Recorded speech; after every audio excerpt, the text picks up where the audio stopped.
The Acts of the Apostles, chapter 47. The final arrest.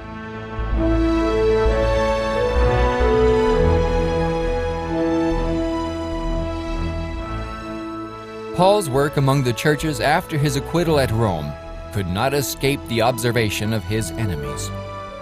Since the beginning of the persecution under Nero, the Christians had everywhere been a proscribed sect.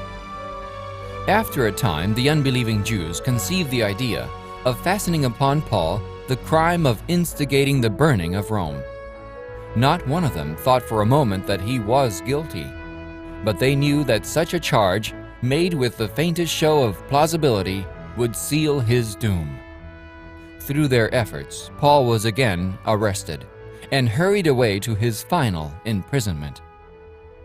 On his second voyage to Rome, Paul was accompanied by several of his former companions. Others earnestly desired to share his lot, but he refused to permit them thus to imperil their lives. The prospect before him was far less favorable than at the time of his former imprisonment. The persecution under Nero had greatly lessened the number of Christians in Rome. Thousands had been martyred for their faith. Many had left the city, and those who remained were greatly depressed and intimidated. Upon his arrival at Rome, Paul was placed in a gloomy dungeon, there to remain until his course should be finished. Accused of instigating one of the basest and most terrible of crimes against the city and the nation, he was the object of universal execration. The few friends who had shared the burdens of the apostle now began to leave him, some by desertion, and others on missions to the various churches. Phygellus and Hermogenes were the first to go. Then Demas, dismayed by the thickening clouds of difficulty and danger, forsook the persecuted apostle.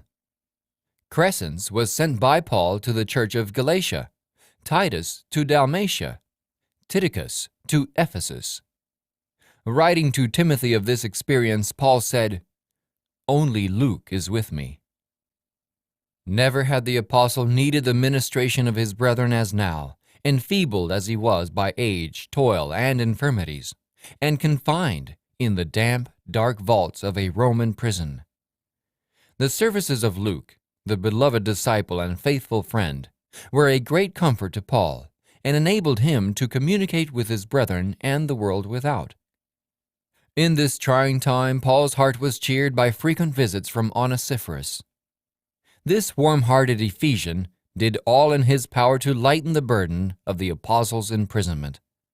His beloved teacher was in bonds for the truth's sake, while he himself went free, and he spared himself no effort to make Paul's lot more bearable. In the last letter that the apostle ever wrote, he speaks thus of this faithful disciple: "The Lord give mercy unto the house of Onesiphorus, for he oft refreshed me, and was not ashamed of my chain.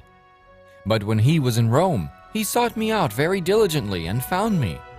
The Lord grant unto him that he may find mercy of the Lord in that day." The desire for love and sympathy is implanted in the heart by God himself.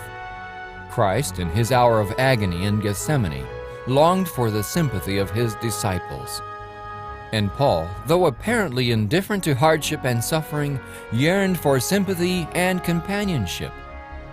The visit of Onesiphorus, testifying to his fidelity at a time of loneliness and desertion, brought gladness and cheer to the one who had spent his life in service for others. The end of chapter 47 of the Acts of the Apostles.